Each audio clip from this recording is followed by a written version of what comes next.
Como muita gente em Portugal, a presença de judeus ou o contacto com os judeus em Portugal é o tipo de coisas sobre o qual uma pessoa tem imensa curiosidade, mas já não se esquece, principalmente anteriores a 74.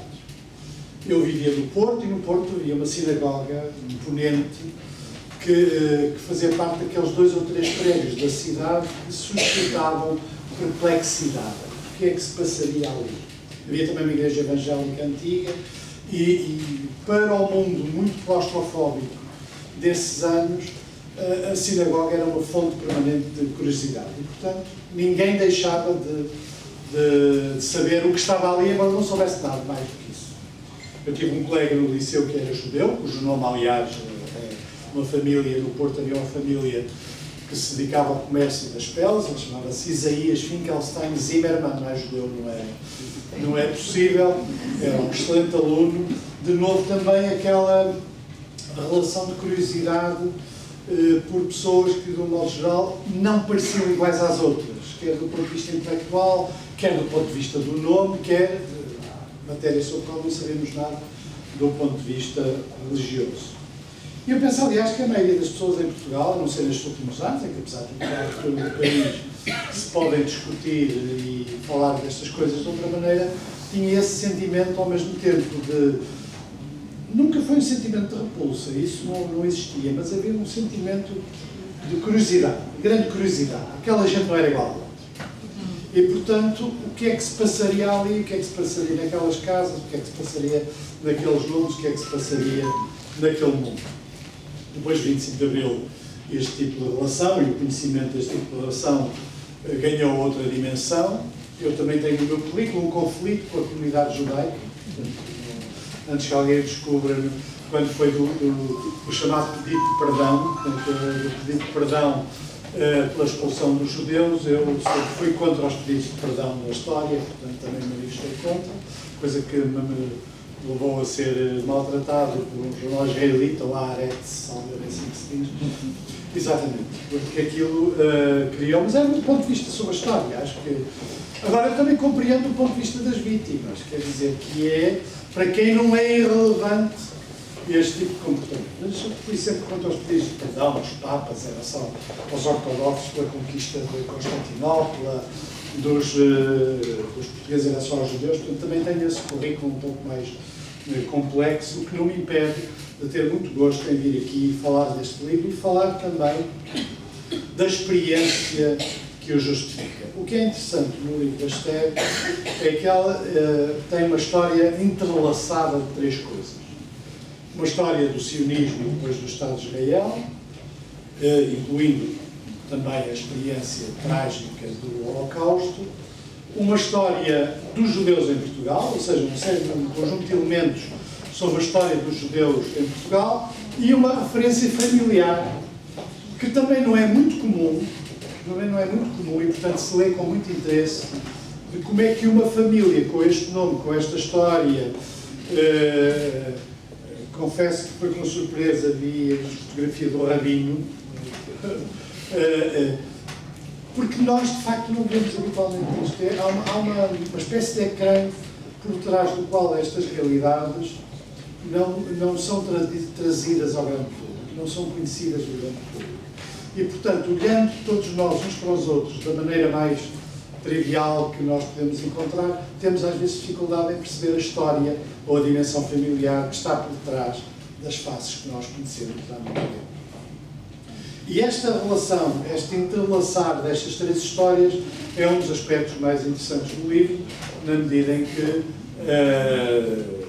sabe-se pouco sobre a história dos judeus, a história contemporânea, chamamos assim, a história do sionismo, até desde a fundação das organizações sionistas até aos nossos dias, sabe-se pouco sobre a história dos judeus em Portugal, e obras como a da Esther têm tido esse mérito, não só esta, mas outras também, que tem aqui, Irene Pimentel e outras, têm tido o mérito de mostrar a presença dos judeus na história portuguesa, umas vezes pelo seu próprio mérito, pela sua própria ação, outras vezes pelas enormes tragédias que aconteceram no século XX. O problema da história dos judeus, a epopeia, isto é um título que só um judeu dá um judeu, epopeia. Eu percebo o sentido, não me choca que se chame epopeia. A palavra não tem grande fama no século XX, mas a palavra tem sentido, é quando se trata da dimensão coletiva de uma luta feita por sucessivos movimentos de dificuldade, em que, na realidade, o comportamento pessoal e coletivo permite, de facto, fazer uma epopeia. Mas a história dos judeus, em particular desde os anos 20, no século XIX, é uma história com uma enorme densidade. Quando eu digo uma história com uma enorme densidade, uso uma espécie de conceito que faz com que todas as histórias não sejam iguais. Há aqui um elemento de forte identidade, há aqui um elemento quase sempre dramático, que é um elemento que também foge à identidade.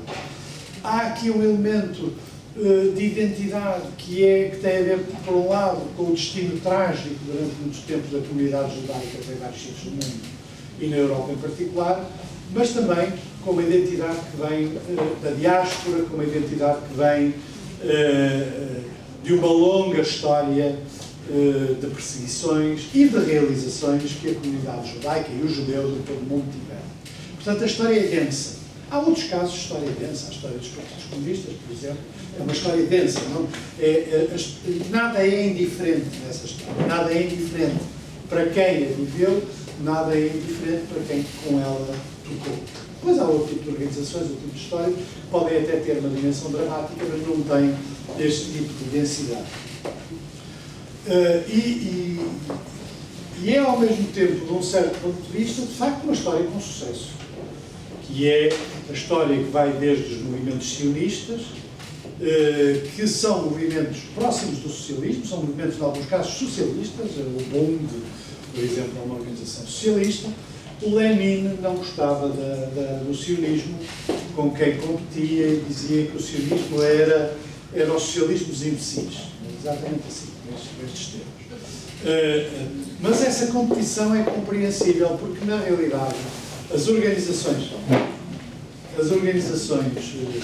judaicas e as organizações sionistas estavam colocadas no mesmo terreno geográfico e político que era aquele do socialismo no início do século XX e depois, durante muito tempo, até no período que leva à Revolução Russa e nos anos a seguir à Revolução Russa. Claro que aqui há ideias que não são puramente laicas. A ideia do povo eleito, a ideia de um certo tipo de predestinação histórica, a relação muito complexa e muito rica ao mesmo tempo com Jerusalém, com a pena pela perda de Jerusalém. Todas essas dimensões são dimensões que são identitárias e, portanto, explicam muito daquilo que é a riqueza histórica, literária, cultural e também política do movimento sionista, que é, de facto, um dos movimentos fundamentais para compreendermos o século XX. Aliás, um dos aspectos interessantes do livro da Esther é exatamente mostrar a parte portuguesa e a dimensão portuguesa do movimento sionista, que é ignorada e desconhecida pela maioria dos portugueses, e essa dimensão é, de facto, uma dimensão que marca, a seguir à dimensão trágica, de facto, do Holocausto, Shoah, que é, de facto, eu vou dizer isto, não se choquem, mas quer dizer, do ponto de vista do ponto de vista intelectual, que é exatamente o pior dos pontos de vista para nos aproximarmos do massacre coletivo, o Holocausto, a presença do mal, para utilizar uma expressão mais filosófica, é dos problemas filosóficos mais importantes do século XX. Como é possível? Há imensas coisas que o Holocausto destruiu. Destruiu a ideia de que a história era sempre para melhor. Que a história era progressiva, tinha uma seta, que era a ideia positivista, kantiana, de que a história se fazia sempre passando de um estado inferior para um estado superior, e esse progresso da história significava sempre melhoria para as pessoas. E, portanto, o Holocausto, Shoah, mostrou como há uma dimensão do mal que é possível, de onde às vezes à primeira vista parecia menos verossímil, em gente culta, não é? Gente que era capaz de estar a passar o dia a matar judeus no campo de concentração e regressar a casa e ensaiar com os amigos dos quartetos do Haydn. Quer dizer, aliás, uma das lições sobre como a cultura por si só não é salvífica. A ideia de que há certas coisas que as pessoas mais cultas não fazem não é demonstrável pela história. Como não é demonstrável que a história tenha um caminho linear em direção ao progresso. De facto, há ali um nó da história. E isso também torna esta história deste livro densa. Há ali um nó da história, chamamos assim, em que a densidade do que aconteceu não é possível de interpretar com a maioria dos quadros históricos. Claro que nós sabemos como é que as ideias antissemitas evoluíram, nós sabemos como é que um determinado tipo de romantismo extremo na Alemanha esteve associado, de facto, a obras que tiveram um papel importante em formar Hitler e depois mais tarde em formar muitos dos membros da sua direção política. Nós sabemos isso e, portanto, nós podemos sempre encontrar os dados históricos, mas a percepção do mal absoluto é muito difícil de explicar em termos históricos, mas pode, enfim, ser interpretada e analisada em termos filosóficos e em termos religiosos. E isso é um fator que dá uma enorme densidade a esta história, que depois se traduz nas biografias individuais do povo judeu, quer as biografias dos que lutaram, dos que constituíram as primeiras organizações, dos que durante a guerra aderiram às organizações militares, através de inglesa, e depois as organizações militares clandestinas tiveram um papel importante na luta, primeiro pela criação do Estado de Israel, entre outras coisas. Eu também estive no King David e a primeira coisa que me perguntou é: mas sem bomba? Sim, os ingleses têm uma péssima experiência sobre essa matéria, visto que o King David ter começado em uma bomba que matou uma parte da oficialidade inglesa, e portanto a história também não é linear sobre essa matéria. Alguns dos dirigentes do Estado de Israel foram considerados terroristas, eram perseguidos como terroristas pelos ingleses, que aliás executaram vários membros de organizações clandestinas sionistas. Esta história de luta que se passa durante a Segunda Guerra Mundial em alguns guetos, não em todos, porque há um problema de facto complicado que a comunidade judaica, e particularmente os dirigentes das comunidades judaicas do leste, de Vilnius, de Varsóvia, de Lodz, tinham, que era saber qual era a dimensão da colaboração e qual era a dimensão da recusa. Isto é inteiramente compreensível, dada a situação absolutamente de sobrevivência absoluta que se vivia em muitos desses campos e em muitos desses campos. E mais tarde, a possibilidade dos judeus terem eles próprios também um papel ativo na luta contra o nazismo, como começou a acontecer em certas zonas da Bielorrússia, como aconteceu um conjunto de organizações clandestinas que surgiram na Boémia, na Morávia, nos campos de concentração, e sempre uma história, ao mesmo tempo, de grande coragem, de grande violência e de grande dramaticidade. E é isso que dá exatamente esta densidade. Não é uma história comum, é uma história, de facto, cheia, impregnada, chamemos assim, pela história. O que é sempre mau. Quando se vive impregnado pela história, as coisas não estão a correr muito bem. Os chineses... Há uma frase que se diz que é chinesa, mas não é chinesa, foi escrita por um inglês, que é uma maldição. Que é a maldição que vive os tempos interessantes. Os judeus tiveram sobre si essa enorme maldição, que é que viveram em tempos interessantes, ou seja, morreram em massa, não é? Que é normalmente o corolário de viver em tempos interessantes. O papel desta luta precursora, que ganha força à medida que que o nazismo vai sendo destruído, primeiro com as grandes derrotas na frente leste, depois com a invasão na invasão do Ocidente, a invasão da segunda frente, e também a dimensão do Levante, porque a verdade é que reparem como esta palavra já não se usa, Levante, mas na realidade o chamado Próximo Oriente era o Levante. E a verdade é que depois do período otomano, depois da partilha feita, depois da derrota da Turquia, do Império Otomano na Primeira Guerra Mundial, partilha essa que está na origem de muitos dos conflitos dos dias de hoje, com a entrega do Líbano e da Síria aos franceses, do mandato na Palestina, aquilo que depois devia ser também a Jordânia ou o Iraque. Essas partilhas permitiram ao mesmo tempo a construção do Estado de Israel e o reconhecimento diplomático do Estado de Israel, mas também foram fonte de divisões que ainda hoje verdadeiramente não acabaram. É um bocado bizarro a gente chegar à Argélia e a Argélia está em guerra com Israel hoje, 2017. Vai a outros países e eles permanecem num estado de guerra formal, claro. Em grande parte é informal, mas é formal o estado de guerra com Israel. A luta pela independência e as organizações que tiveram um papel importante, militares, paramilitares, é bem retratada aqui no livro da Esther, e como é retratada a solidariedade portuguesa, o esboço de solidariedade portuguesa com o Estado de Israel. Solidariedade essa que veio em grande parte da oposição portuguesa.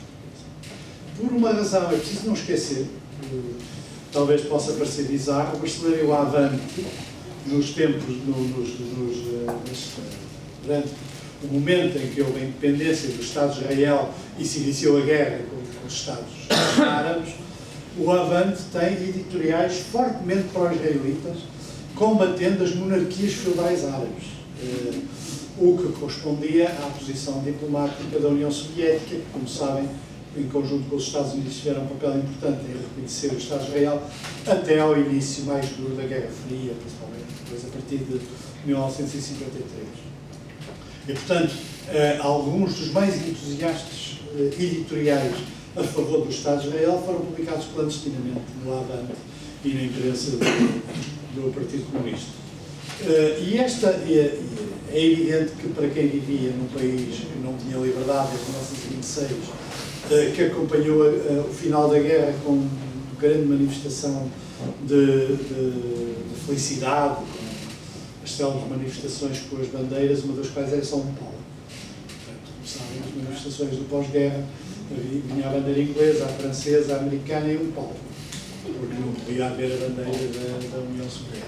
Mas esse momento histórico, que é o qual aparecem, de facto, organizações a favor pró-israelitas, com a Palestina, no sentido da Palestina do mandato inglês, e essas organizações mostram uma simpatia inata, que aliás existiu sempre, até aos dias de hoje, numa parte da oposição portuguesa em relação ao Estado de Israel.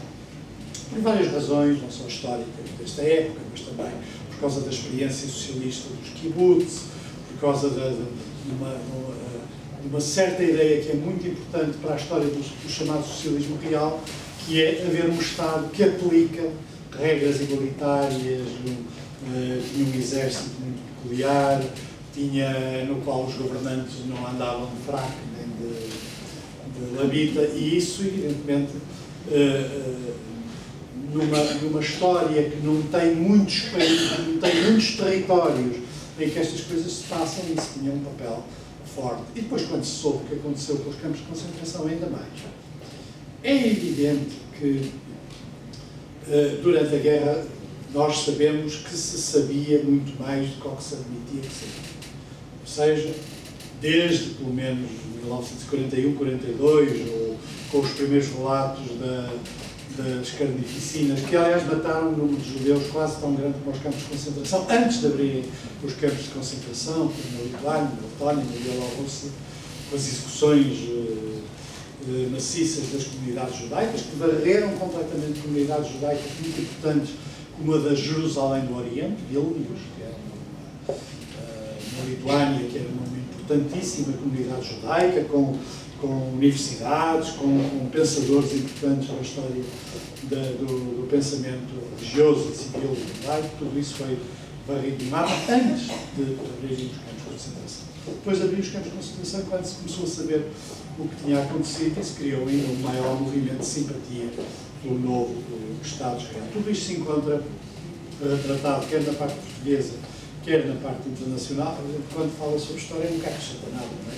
Porque apresentar um livro de história é muito complicado, porque a gente não vai reproduzir a história que cá vem, mas este aspecto criou também uma enorme simpatia pelos judeus e pelos judeus. É evidente que, de novo, em Portugal havia uma grande ignorância sobre a comunidade judaica portuguesa, sobre as tentativas de criar uma espécie de Sião em Angola, sobre todo um conjunto, sobre a própria literatura e sabiam-se os nomes, sabia-se que havia certos nomes que eram judaicos, e depois com a imigração não, no fundo fuga de uma parte da comunidade israelita de origem portuguesa que teve que fugir depois da Primeira Guerra Mundial da Anatólia, portanto das colónias gregas da Anatólia, Esmirna em particular, que trouxe para Portugal os Amzalaques e uma série de famílias que vieram exatamente dessa parte da Grécia e também sem se saber o papel que a comunidade de origem portuguesa, judaica, salónica tinha tido. É um dos casos mais trágicos, porque a comunidade de Salónica é varrida do mapa em muito pouco tempo, tendo passado grande parte da guerra sem ter nunca sofrido o que sofreram as outras comunidades judaicas. Foi varrida, levada em comboios para o extermínio num pequeno período de tempo, acabando assim com uma importante comunidade que falava ladino, como aliás também se falava em Istambul, e que tinha jornais em ladino, que certamente há pessoas aqui nesta sala que já ouviram ladino, mas para um português é muito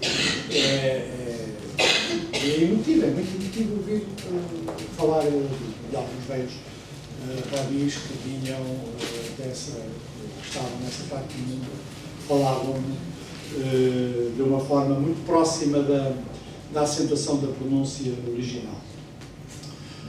A história do Estado de Israel é uma história de permanente luta, daí também da epopeia, invadidos logo a seguir com uma grande desproporção numérica, logo a seguir à independência, encontrando algumas dificuldades, principalmente com as tropas jordanas formadas pelos ingleses, porque é outro dado também histórico que muita gente não conhece.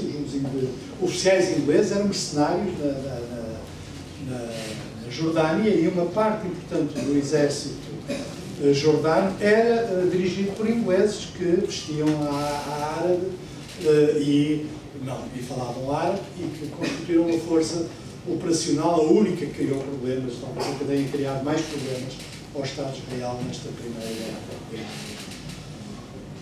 O impacto, a ideia da mobilização de todo um povo, a evolução de um exército que originalmente era uma milícia igualitária, sem patentes, para um exército regular, com uma estrutura hierárquica, a construção de alguns dos mais importantes serviços de informação de todo o mundo, com um grau de eficácia gigantesco, que é fundamental para o Estado de Israel.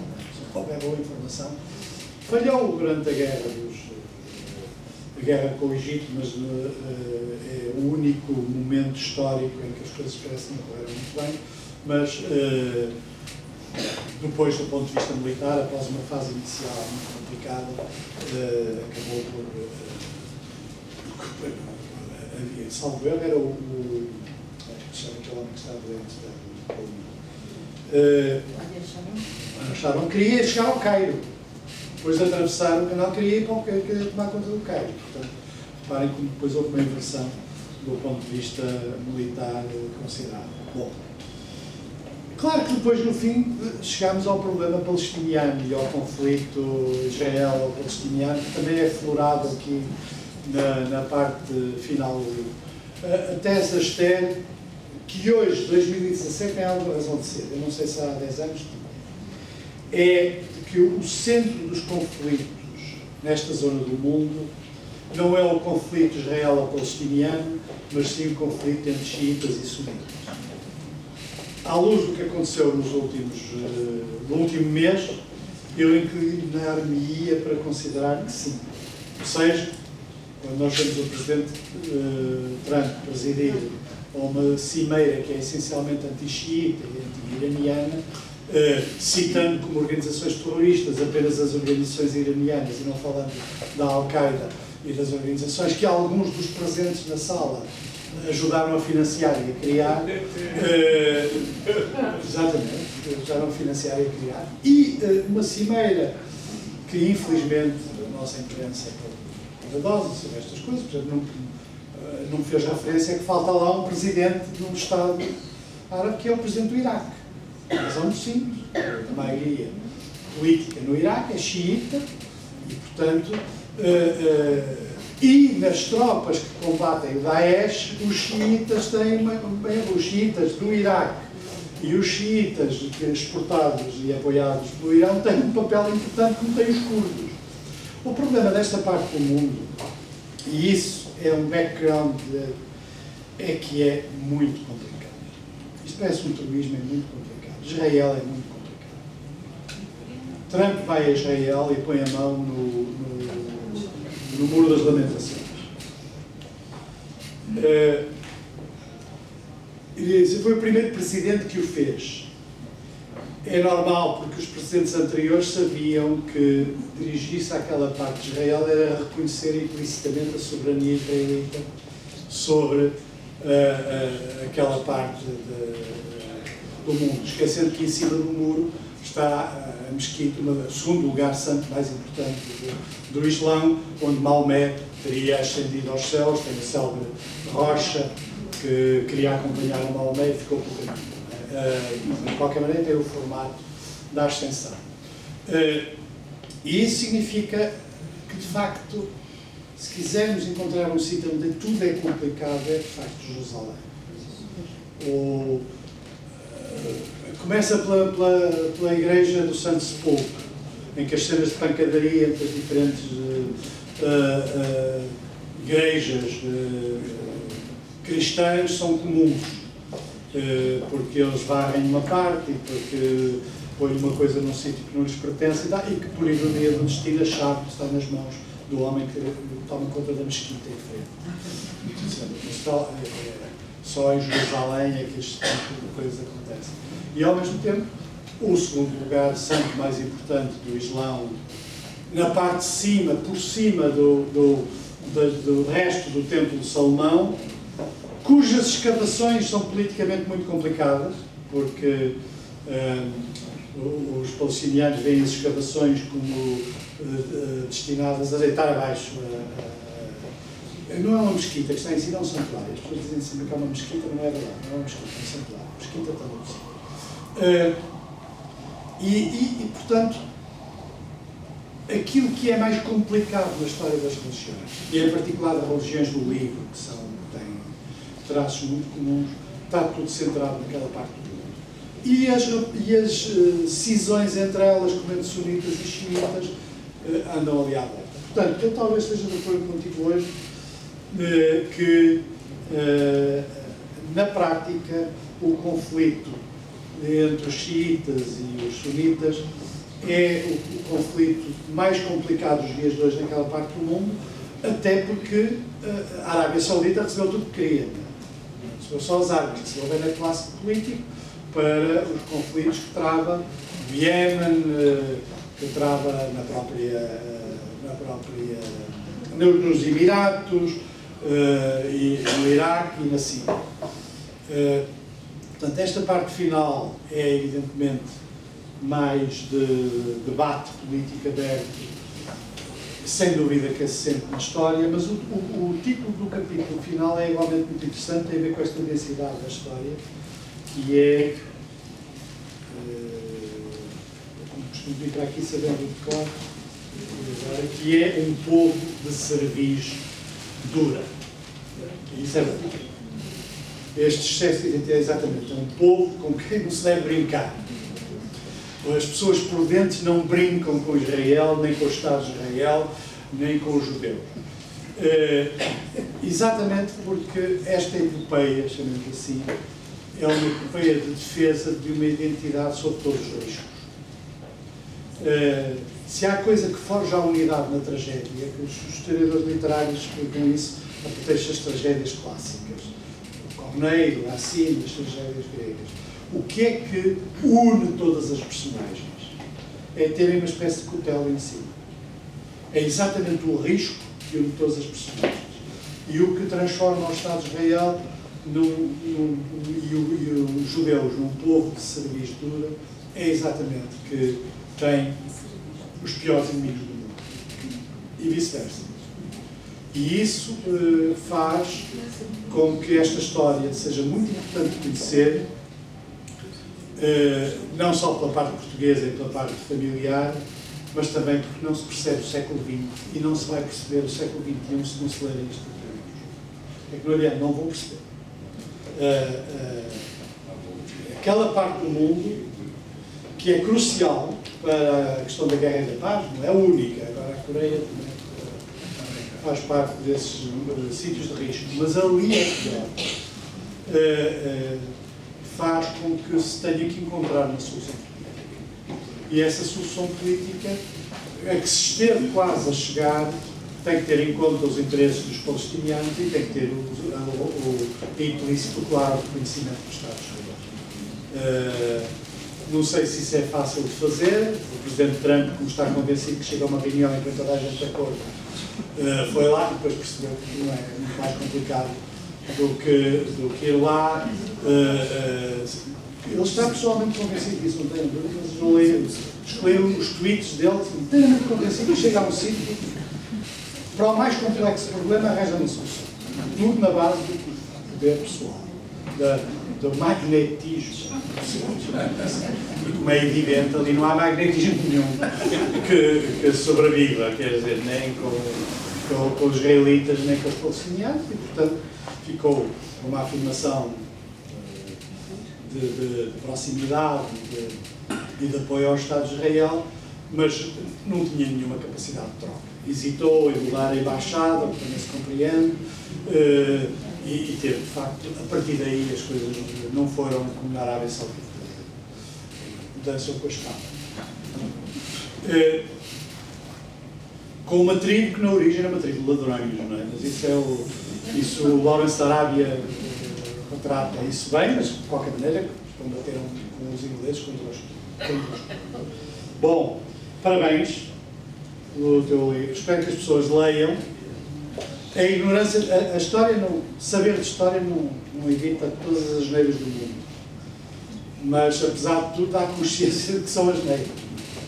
E portanto, num período em que se menospreza as humanidades, em que se considera que estas matérias são expendable, para utilizar uma expressão, a história dos judeus, a história do sionismo, a história intelectual do sionismo, que é igualmente muito importante, a história do Estado de Israel e a história dos judeus em Portugal e do seu papel na sociedade portuguesa é um elemento fundamental para nós sabermos mais e não dizermos algumas asneiras que infelizmente se dizem na cidade, sobre o qual, com a saída destes livros e outras coisas, não há complacência nenhuma.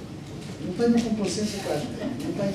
Não há razão nenhuma. É suposto que uma pessoa com determinado tipo de funções, com determinado tipo de estatuto, com determinado tipo de estudos, não seja ignorante sobre estas matérias, pelo menos em linhas gerais. E desse ponto de vista, o teu livro ajuda a que não haja essa ignorância. Muito obrigado.